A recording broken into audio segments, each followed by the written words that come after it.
How did Israeli Jews go from surviving the Holocaust in Europe at the hands of the Nazis to perpetrating genocide against Palestinians? Israeli-American Holocaust and genocide scholar Prof. Omer Bartov explains the transformation of the psychology of Israel's society.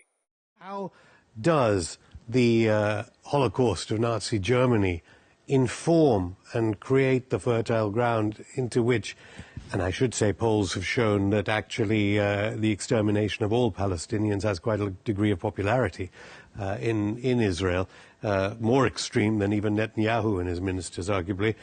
How does that play? What is this historical perspective that you've written about, being a professor of Holocaust and genocide studies, into the societal mindset of Israeli Jews? Yeah, it's a complex issue. It's a bit difficult to simplify it, but I would say, Israel was created in the wake of the Holocaust, and although Zionism began, of course, already in the late 19th century, the international community and many Jews around the world after the Holocaust felt that it was the just thing to do to allow the Jews to have a state of their own, assuming that much of the genocide of the Jews occurred because they didn't have their own state.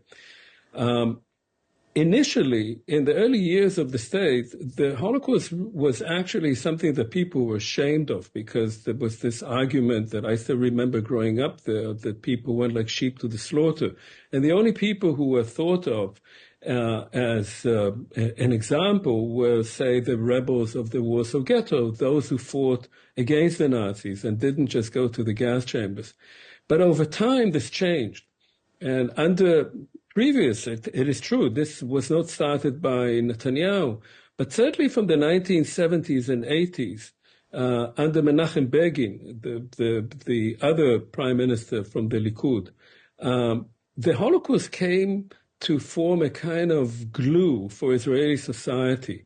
And the idea of the Holocaust became different. That is, that Israel was not only created in the wake of the Holocaust as a response to the Holocaust, but also was always under threat of another Holocaust, and that anyone who threatened Israel was threatening it with genocide, and therefore any response to that had to be an absolute response. Those threats had to be wiped out.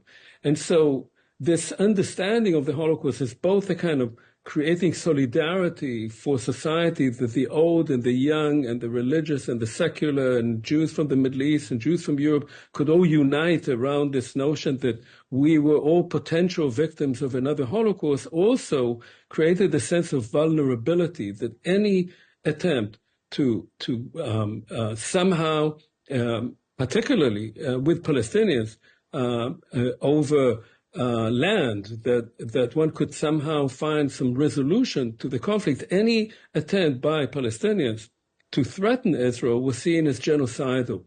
That gives an enormous amount of license to those, especially those politicians who would like to use it as a tool of destruction.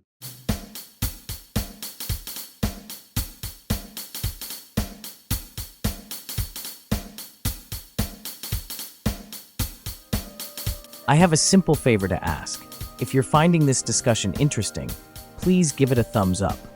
Your likes and comments mean a lot to us and help others find this content. If you haven't already, consider watching the whole video to support our channel.